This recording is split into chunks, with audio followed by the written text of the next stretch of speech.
Señal directa. La llamada megafarmacia del bienestar volvió a ser noticia en estos días, luego de que se advirtió que es bajo el índice de surtido de recetas, además de que también en ocasiones resulta un poco tardado. Pero para platicar al respecto, agradecemos que nos acompañe por la vía de Zoom Frida Romay Hidalgo, coordinadora del colectivo Cero Desabasto. ¿Cómo está? Buenas tardes. Hola, buenas tardes. Estoy muy bien, gracias. Frida, gracias por acompañarnos. A ver cuáles son los datos de los cuales se dispone desde este colectivo a propósito del surtido de recetas a partir de esta mega farmacia. Mira, pues nosotros en el colectivo de Cero Desabasto, una de las cosas que hacemos es investigar. Así que nos dimos a la tarea de hacer solicitudes de acceso a la información a través de la plataforma del INAI y le preguntamos a la megafarmacia cuántos requerimientos o solicitudes había finalizado y le habían hecho desde que inició operaciones. Hay que recordar que la megafarmacia inició operaciones el 29 de diciembre del 2023, por lo que todavía no lleva un año, pero ya nos podemos dar alguna idea de cuál ha sido su evolución y cuál es el papel que desempeña para resolver esta problemática de desabasto. Según sus propios datos, de diciembre de 2023 a finales de marzo de 2024, que son los datos que nosotros vamos a presentar en nuestro informe, se reporta que la megafarmacia recibió 6.054 solicitudes, de las cuales únicamente atendió de forma exitosa el 61% de estas 6.054. Y también algo que nos llama muchísimo la atención es que el proceso entre que la persona marca para solicitar el medicamento que le hace falta y se lo entregan es muy tardado. De acuerdo con sus propios datos, el promedio de cuando una persona del IMSS solicita un medicamento es de 26 días, del IMSS Bienestar es igualmente de 26 días y del ISSSTE es de 15 días.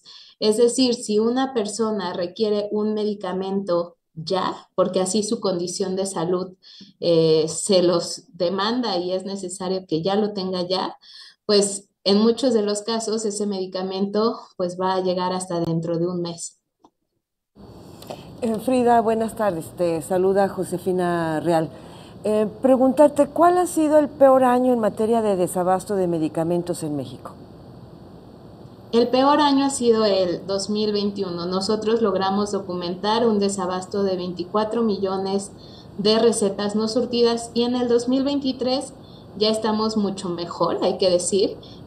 Nosotros documentamos que no se surtieron 7.5 millones de recetas para personas con seguridad social. Entonces, pues sí ha habido una mejora. Ya estamos a niveles prepandemia, pero pues no por ello vamos a negar que sigue existiendo un desabasto de medicamentos. ¿Y en otros sexenios? En otros sexenios siempre ha habido un desabasto. El porcentaje de surtimiento del sexenio anterior igual estaba entre un 97, 98% en las principales instituciones de seguridad social y hoy en 2023 ya estamos en esos niveles. Podemos decir que de alguna manera ya se ha ido regularizando el abasto de medicamentos, sobre todo en el IMSS y ISSSTE, pero hay instituciones como Pemex y Sedena donde ha habido un retroceso y no sabemos por qué. En un análisis de la megafarmacia, a ver, podríamos decir que sale sobrando como tal, un centro que no sé si se puede considerar así como logístico para la distribución de los medicamentos, es decir, ¿podría haber alguna otra estrategia que daría un resultado mejor en cuanto a la celeridad para la entrega de las medicinas?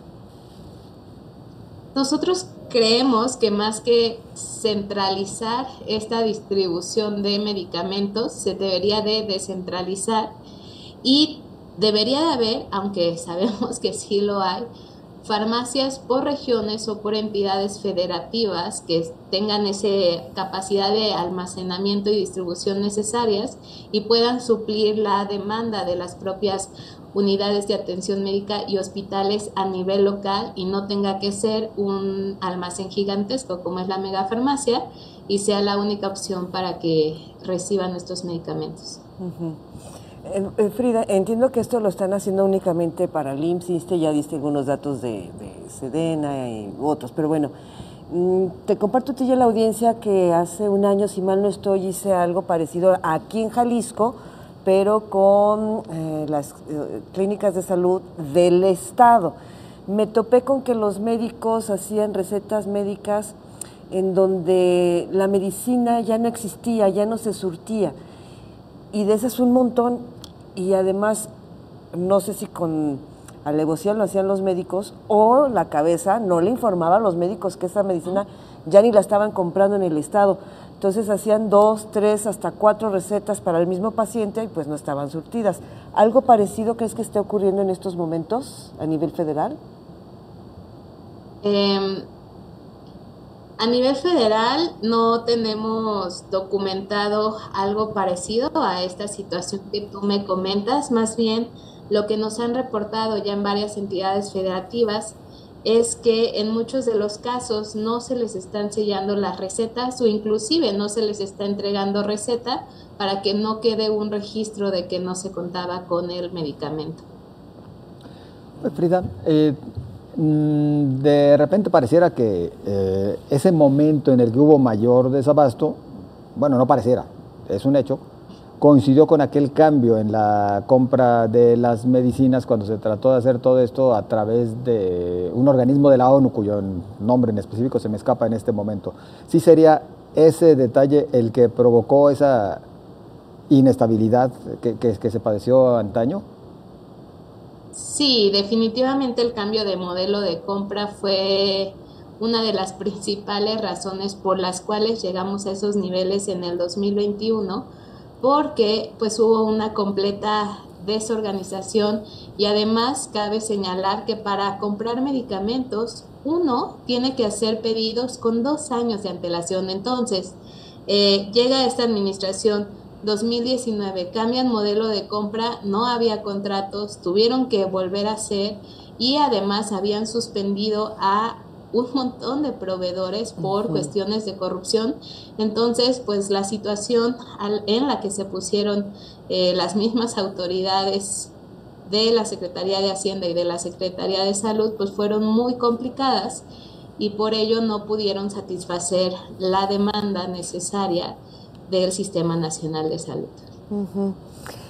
A esta agrupación, ¿qué sugiere y además qué observa de esta administración en ese combate a la mafia médica? Y incluso lo acabas de señalar ahorita, por el despido de algunos proveedores, precisamente por corrupción. ¿Qué avances hay? ¿O estamos estancados o hay un retroceso? Mira, ahora con la nueva implementación del organismo público descentralizado IMSS Bienestar y también con volver a la centralización del IMSS en las compras de medicamentos, podríamos pensar que ya se va a dar de forma más ordenada esta compra para la gran mayoría de personas en nuestro país, porque tan solo el IMSS Bienestar atiende o va a atender a 56 millones de personas y el IMSS también atiende a casi 30 millones de personas. Entonces, entre estas dos instituciones se va a centralizar estas compras de medicamentos y de alguna manera eso va a contribuir a que haya un mayor orden en cuestión de garantizar la demanda de estos medicamentos, pero también creemos que quien llegue a ocupar la presidencia de este país, una de sus prioridades debería de ser impulsar una política farmacéutica que dentro de sus políticas contemple qué hacer en caso de alguna situación de crisis o inclusive en caso de una siguiente pandemia, para que estemos preparadas y preparados y no haya afectaciones a las y los pacientes. Respecto a la megafarmacia en concreto, diríamos entonces, no se nota cambio, más bien son otras las estrategias que están haciendo que esto se esté normalizando ya en cuanto al abasto de medicamentos y quedando en los niveles similares a administraciones pasadas. Estoy tratando de llegar a una conclusión que no sé si me estoy equivocando, perdón.